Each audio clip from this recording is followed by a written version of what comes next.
आज की कहानी में हम मिलेंगे दो मुख्य पात्रों से, अमन और रोहन।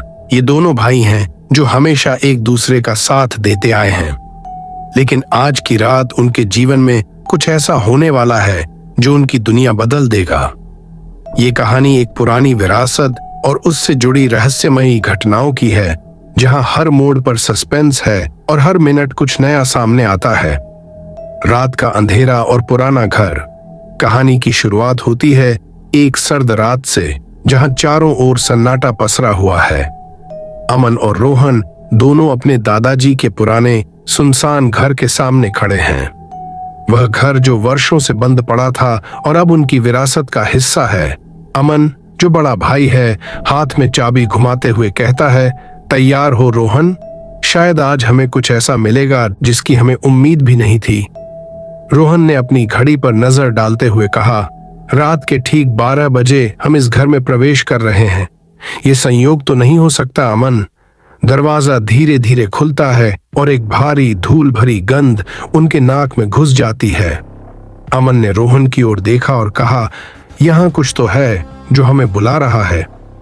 अंदर का माहौल अजीब था। फर्नीचर धूल से ढका हुआ था और चारों ओर दीवारों पर अजीब चित्र बने हुए थे। दोनों भाई दीवारों पर लगे पुराने चित्रों को देख रहे थे जब अचानक रोहन की नजर एक बंद कमरे पर पड़ी। ये दरवाजा बंद क्यों है? रोहन ने धीरे से कहा। अमन ने सिर हिलाते हुए जवाब दिया, शायद ये वही कमरा है जिसका जिक्र दादाजी ने किया था, लेकिन उन्होंने कभी इस कमरे के बारे में खुलकर बात नहीं की। जैसे ही रोहन दरवाजे के पास गया, उसे लगा जैसे किसी ने उसके कंधे पर हाथ रखा हो। उसने तुरंत पीछे मुड़कर देखा, लेकिन वहां कोई नहीं था। अमन, तुम्हें भी कुछ अजीब महसूस हो रहा है? रोहन ने घबराते हुए पूछा। अमन ने धीमी आवाज में कहा, हाँ, पर हमें पता लगाना होगा। अमन और रोहन कमरे के अंदर गए और वहां एक पुराना बक्सा पड़ा हुआ था। जैसे ही उन्होंने बक्से को खोला, उसमें से एक पुराना पत्र निकला। ये क्या है? अमन ने पत्र को ध्यान से देखा। इस पर लिखा है, जो भी इस पत्र को पढ़ेगा उसे सच्चाई जान, लेकिन ध्यान रहे, हर सच्चाई का एक कीमत होती है। रोहन ने हंसते हुए कहा, यह तो किसी फिल्म की तरह लग रहा है। लेकिन अमन ने गंभीरता से कहा, शायद ये मजाक नहीं है रोहन, हमें सतर्क रहना होगा। जैसे ही अमन ने पत्र को और पढ़ा, अचानक कमरे की बत्तियां झपकने लगीं। कमरे में एक अजीब सी ठंडक फैलने लगी। पत्र के नीचे एक नक्शा बना हुआ था। दोनों भाइयों ने उस नक्शे का अनुसरण किया और घर के बेसमेंट में पहुंचे। वहां एक गुप्त दरवाजा था जो अब तक किसी को नहीं दिखा था। ये दरवाजा, इस बारे में दादाजी ने कभी कुछ नहीं कहा, अमन ने हैरान होते हुए कहा। रोहन ने हल्की मुस्कान के साथ कहा, शायद यह उनके जीवन का सबसे बड़ा राज था। उन्होंने दरवाजा खोला और अंदर का दृश्य देखकर उनके होश उड़ गए। अंदर एक छोटा सा कमरा था जिसमें एक तिजोरी रखी हुई थी। तिजोरी पर लिखा था, जिसने मुझे खोला वह अपनी आत्मा के लिए तैयार रहे। अमन ने कहा, क्या यह सच में खजाना है या फिर कुछ और? रोहन ने तिजोरी खोलने का प्रयास किया, लेकिन जैसे ही उसने तिजोरी को छुआ, कमरे में अचानक से जमीन हिलने लगी। दीवारों से अजीब आवाजें आने लगीं। हमें यहां से निकलना चाहिए, रोहन ने घबराते हुए कहा। लेकिन अमन ने उसे रोका, नहीं, हमें इस राज का पता लगाना होगा।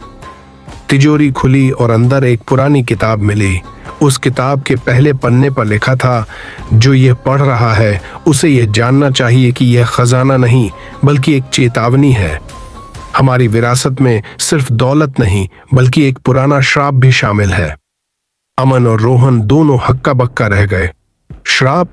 रोहन ने असमंजस में कहा। अमन ने गहरी सांस लेते हुए कहा, शायद इसी श्राप की वजह से हमारे परिवार की पीढ़ियां लगातार परेशान होती रही हैं। अभी वे सोच ही रहे थे कि किताब के पन्ने अपने आप पलटने लगे और उनमें से एक छोटी सी चाबी गिरी। ये चाबी किसके लिए है? रोहन ने पूछा। अमन ने किताब की आखिरी पंक्ति पढ़ी, तुम्हारे पास दो विकल्प हैं, या तो इस चाबी से इस घर को हमेशा के लिए बंद कर दो या फिर इसका राजद्वार खोलकर अपनी किस्मत खुद तय करो। दोनों भाइयों ने एक दूसरे की ओर देखा। रोहन ने गंभीरता से कहा, अमन, हमें इसे यहीं खत्म कर देना चाहिए। ये रहस्य जितना पुराना है उतना ही खतरनाक भी। अमन ने धीरे से चाबी उठाई और तिजोरी की ओर देखा। उसने गहरी सांस ली और कहा, शायद यही सही है। कुछ राज कभी सामने नहीं आने चाहिए। उन्होंने चाबी से तिजोरी को फिर से बंद किया और घर से बाहर निकल गए। जैसे ही वे बाहर आए, घर के दरवाजे अपने आप बंद हो गए, जैसे किसी अदृश्य ताकत ने उन्हें हमेशा के लिए सील कर दिया हो।